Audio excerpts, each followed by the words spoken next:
Goodness gracious. Mercy. Anyways, I don't care. It was technical difficulties. My apologies. How do you do, Buckaroos, Havoc, Aria, and Slunch? The Prelude to St. Patrick's Day. Yeah, I was trying to think of what to do, and I was really in the mood for this Irish. I wanted to wait till St. Patrick's, around that weekend to open it up, but I decided to open it up early. I'm going to have 2 ounces out of it, and we're going to put it away up until that St. Patrick's weekend comes about. But anyway, so I'm all dressed up here for you. Got my festive. Festive St. Patrick's Day shirt, and I'll tuck it away as well. But anyways, I digress. Let me get this fixed up here real quick. Was telling me I'm sending it to different destinations, and it was telling me it was having some issues because I got locked out of my formerly known as Twitter account. I made a comment on some right-wing nutbags, and right after that, I got shut out. So I don't know. It wasn't even a bad comment, to be honest with you. I mean, I've said worse. I think it was probably just an accumulation.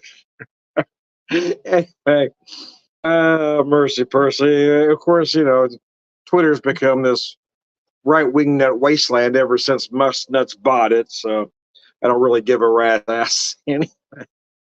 Fuck 'em. Anyways, Prelude to St. Patrick's Day.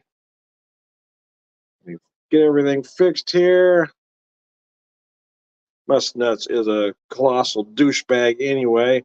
That might even be an understatement. So, you're underselling it, Tom. What's bigger than colossal? Anyway, so here's what I got for you, folks. Prelude to St. Patrick's Day. So I don't have an Irish beer, but I've got an Irish-inspired beer from Marshall Brewing out of Tulsa, Oklahoma. It's made for their McNally's Irish pub there in Tulsa. It is at 5%. It's more or less pretty close to a traditional Irish pub ale.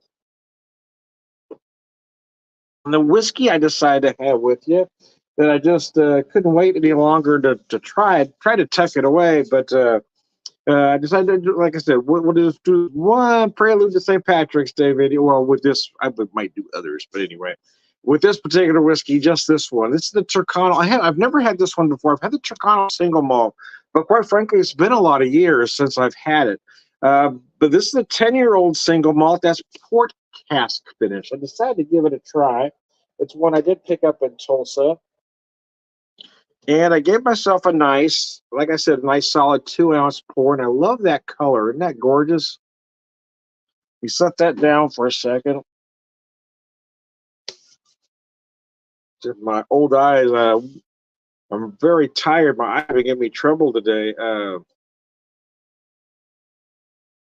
Like the champion racehorse for which this whiskey is named, the Turcano is nothing short of legendary. It was against all odds that Turcano sailed to victory all those years ago, stunning onlookers and earning himself a place in history in honor of his glorious upset. The Watt family of distilleries chose to infuse the same triumphant spirit into every drop of this unique Irish single malt whiskey. After a decade resting in bourbon barrels, the Turcano port cask finish is transitioned into port wine cask, giving this single malt whiskey a nose that evokes baked apples and notes of roots. A warm sweetness recedes, allowing a finish characterized by a multitude of spices to move to the forefront. So there you go. Okay, so look for apples, roots, warm sweetness, spice. All righty. Well, let's see what she's got, huh? What I found interesting here is it does say it's aged in bourbon casks. After a decade rescuing bourbon barrels. Yeah, so which is normal, but it doesn't say. Typically, their Irish whiskey is in used bourbon barrels, but it doesn't say that specifically. The color of this whiskey, you can really tell picked up a lot from that port cask. So let's just take a sip, shall we? Oh, that nose is crazy.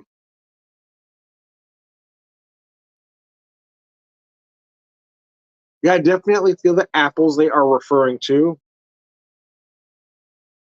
Again, I'm picking up a lot of vanilla, though. Certainly some spice notes, kind of a mix of baking spice.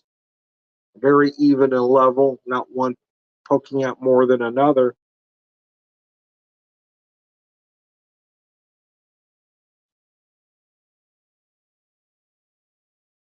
Oh my lord, that is absolutely gorgeous. Oh, good gravy. That's freaking amazing. I was looking to see here the proof on it. I think that says, there we go. See it easier on the bottle.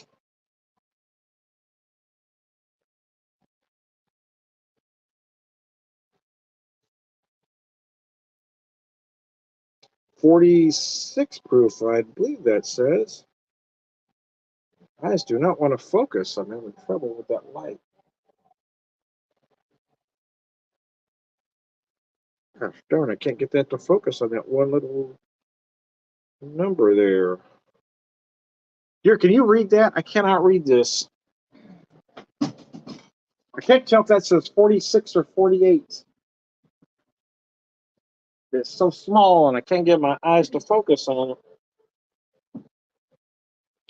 it. There on the bottom there, the other side. Trying to read the ABV. 46. Okay. I can't tell if that was a 46 or 40. 46. So it's 92 proof.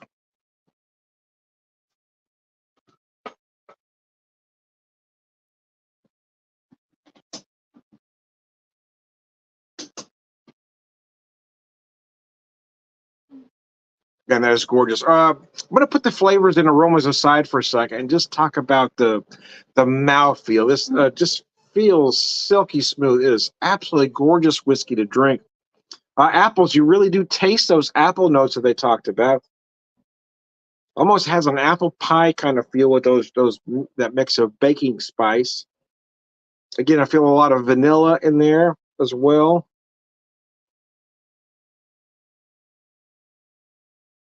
Subtle oak in the finish. Almost feels like I'm picking up a hint of raisin in there too. More like a golden raisin though. Oh, let's have that some of that. Why the little glass, Tom? Well, because I didn't have really a proper, English or Irish pub ale glass, so I decided to use the Marshall Brewing little taster that I picked up. I really like this glass because I didn't, typically see tasters of this shape. Not even sure what you call this shape. I tell you what it reminds me of is it looks like just a miniature looks like a miniature Boston Lager glass is what it looks like. Oh man, that is just a nice, easy drinking beer. A lot of flavor, subtle hop characteristic, a little bit herbal in the finish. Oh, that's gorgeous, man. Oh, fuck nuggets and gravy. I'm tired, man. It's been a long week. It's been a long week for me, man. I'm not going to go into the details, but let's just say I'm tired, man. I'm working an old man to death. Oh, mercy. Sláinte. Yeah, I was really feeling Irish. I did a dying to try this Irish whiskey. Sometimes you're just in the mood for a certain flavor, and I've been drinking, really loving the American single malt category, but I really wanted an Irish single malt, man. There's just something special to me about an Irish single malt. I'm not going to necessarily turn down a Scotch single malt. There's some I like more than others, but in all honesty, I do prefer the Irish.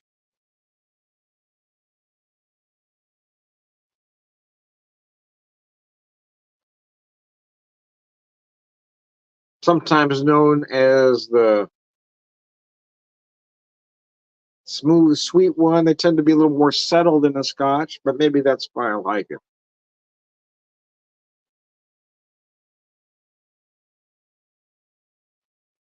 But then you take that beautiful Irish whiskey that's aged for 10 years, put it into those port casks, and holy Moses, man, what you got here is just freaking perfection.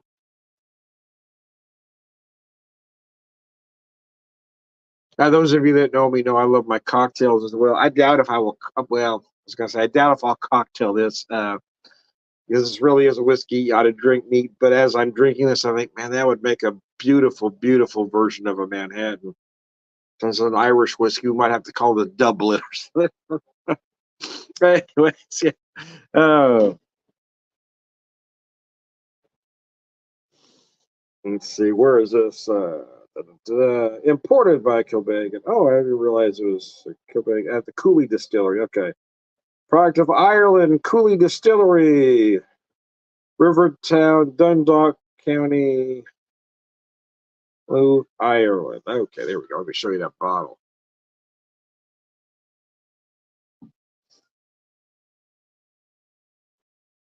Just wanted to have something a little different this evening. I was feeling it. Prelude just have to put on my Irish clothes.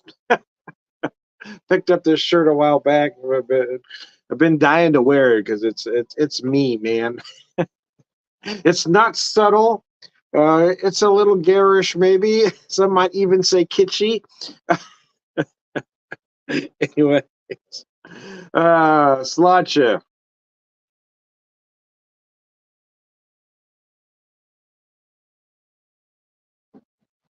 I get that we probably celebrate different than they do in Ireland. I'm okay with that.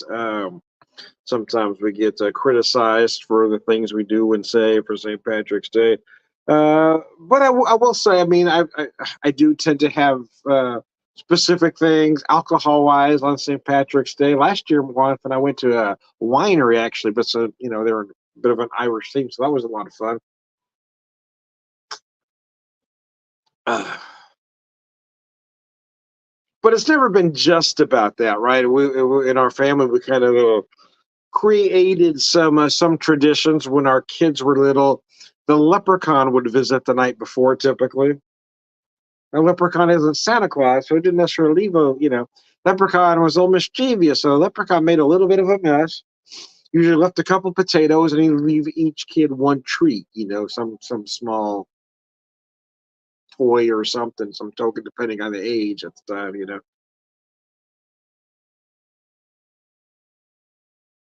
But my son and I would uh, sometimes we would plan the menu for months, right? At least a couple months. Spend trying to tweak the menu. It was mostly Irish American, in all honesty, but we did try to look up traditional Irish recipes and do them as close to traditional as possible. He really liked cold cannon. He really loved cold cannon, man. He did. So we'd usually do some corned beef, which is more American. I get it, but so we usually do some corned beef, but we do some cold cannon. We do some different things. One year we did some champ as well, and we look up different stuff to do. Sometimes we do some bubble and squeak, so whatever. And sometimes we did do our American thing. We took an idea that was Irish and kind of tweaked it to our taste. We usually do an American Irish stew, and I say that because we were using lamb. Sometimes we'd use beef, but typically we usually use pork. I like to use good, pork stew meat. It makes a nice stew. But then try to, make the spice palette as traditional Irish as possible. Set that beer down on this whiskey. I was tempted to pour more in here, in all honesty, but I said, no, let's just stop at two. Just do 2 ounces, and we're going to put that bottle away. We're not even going to look at it till the weekend of St. Patrick's Day. So St. Patrick's Day is on a Sunday. The celebrations will probably start, well, I was going to say Friday, but it probably will be Friday night. They'll probably start that Saturday. And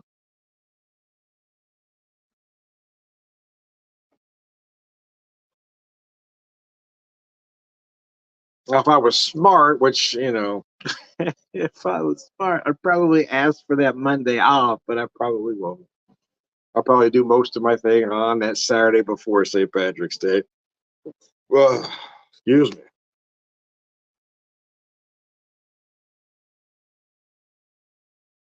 I didn't make sure I had the actual St. Patrick's Day off. They'll be off that Sunday. Oh, this whiskey is just amazing, man. It is incredible. So let me look at this again. Oh, I left it over there with my wife. Thank you. Oh, there it is. Yeah, right here.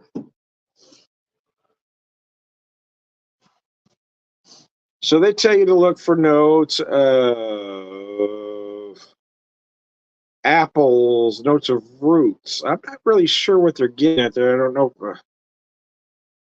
Doesn't say root vegetables, which I would think, but it just says roots. I'm not really sure what that means, to be honest with you. I don't know if they mean vegetables. If you're talking potatoes, carrots, rutabagas, I don't know. I'm not really sure what roots means, to be honest with you. A warm sweetness recedes, allowing finish characterized by a multitude of spice. Yeah, again, I'm gonna. They say multitude. I'm gonna say more baking spice. It feels like a well-rounded, even baking spice. You know, little allspice, little cinnamon, uh, clove, nutmeg, etc. Maybe even a little bit of ginger in there as well. The oak is subtle in the finish. I will say the oak is very subtle, but you do feel it. It is.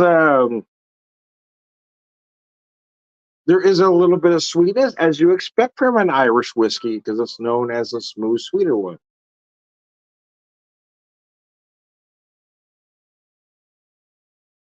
But not overly so. You almost get again that apple pie kind of deal. But I feel like I'm picking up some raisin in there as well.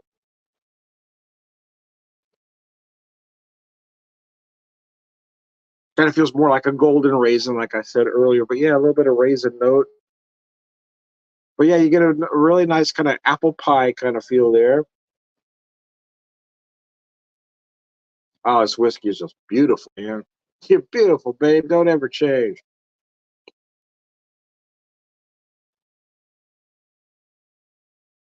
Uh, but yeah, so I did say the oak was subtle in the finish, but there is enough to kind of dry up any or clean up any residual sweetness. It keeps it from being too sweet at the end. So there you go. This is my first alcohol of the day. Just got off work a little bit ago. Got home, got some things put away, got my clothes off, got my clothes back on. Uh, mercy. Put the Irish backdrop on. Got the little dancing leprechaun in the background, right?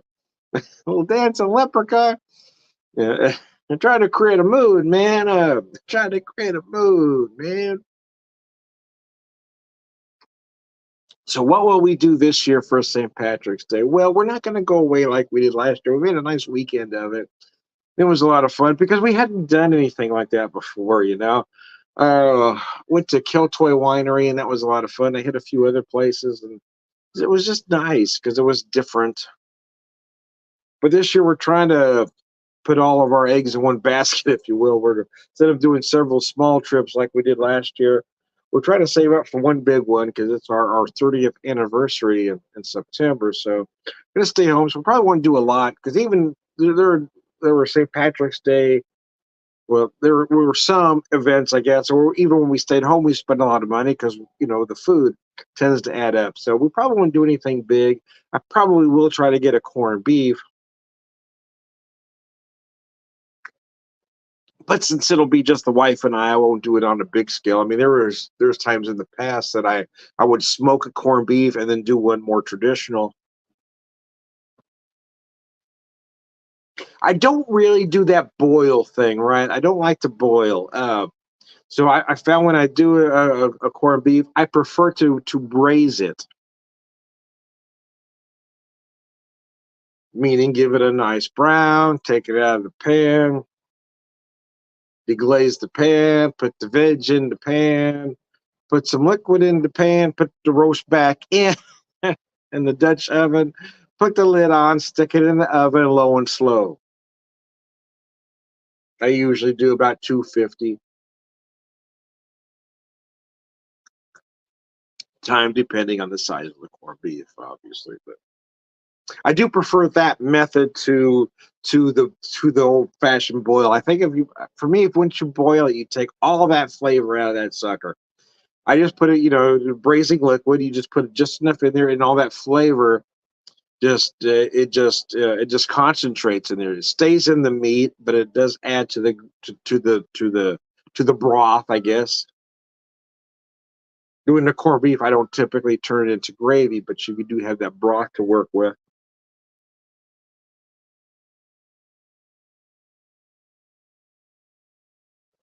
Ah.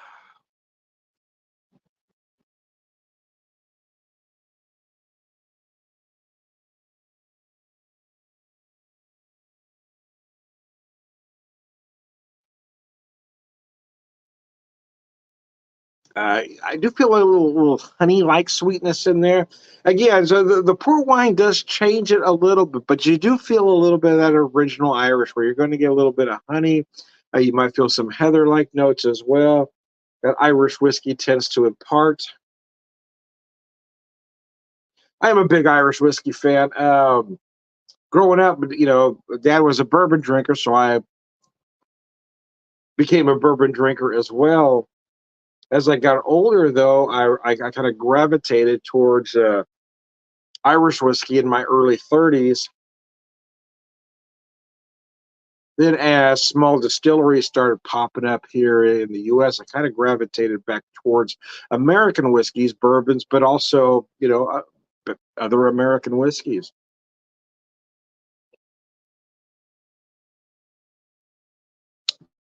Myself moving back to the Irish. I do every time I will not have an Irish whiskey for a period of time, like now. Now I'll have this one and go, oh my God, why have I waited so long to have a whiskey like this? Because I've really been buying mostly American whiskeys out of American single malt and bourbon and rye. I've really been getting into, but I pop a whiskey like this and think, man, I want to drink more Irish whiskey, because I do love it. I enjoy Jameson. I need to try more Irish. I'm going to post your comment, Robbie. I appreciate you tuning me in this evening. Yeah, there's a lot available. Jameson is just a good, solid Irish whiskey. I love their stout casks and the IPA cask for that matter. And of course, their 18-year-old is incredible.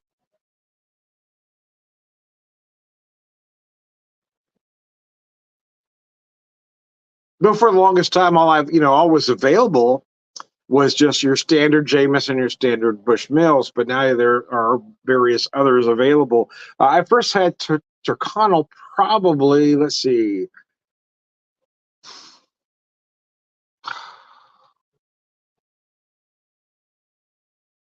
I was probably in my early 30s when I first had it, because it was the single malt Turconnell was a little bit cheaper than the single. The 10-year-old Turconnell was about $5 cheaper than the single malt Bushmills at that time. That is no longer the case. I will have you know, the Turconnell is usually a little bit more now, but I got to be honest with you, this port cast finish is just insanely good, man.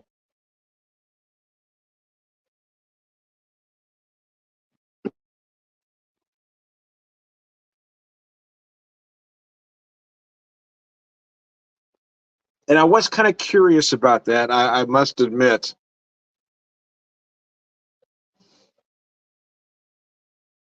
Yeah, I do like those. And again, for the price point, they are very nice.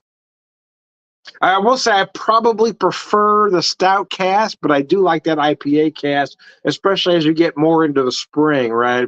Because it is a little bit lighter, adds a lot of different notes.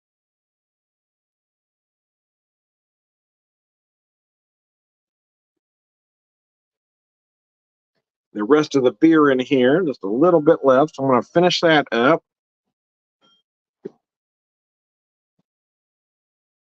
And I want to show you this whiskey bottle one more time as I wrap up this video. So I've gone on a little bit longer than planned, man, but I tend to do that. But I didn't want to hurry drinking a whiskey this good. The Tyrconnell single malt Irish whiskey, aged 10 years, port cask finished. Let me show you that bottle. Let's look at that color. It just kind of remind me of the the Concannon, which is well, Concannon is Irish. Concannon is American winery, but they do an Irish whiskey. It's aged in Ireland, obviously, but then finished in Concannon wine barrels. There are some similarities in color, but this one is much more refined, let's just say. So there you go. I am Tom the Beer Whisperer, Beer Evangelist, prolific beer drinker, purveyor, wisdom man. I'm Tom the Whiskey Whisperer, Whiskey Evangelist, prolific whiskey drinker, purveyor, wisdom man.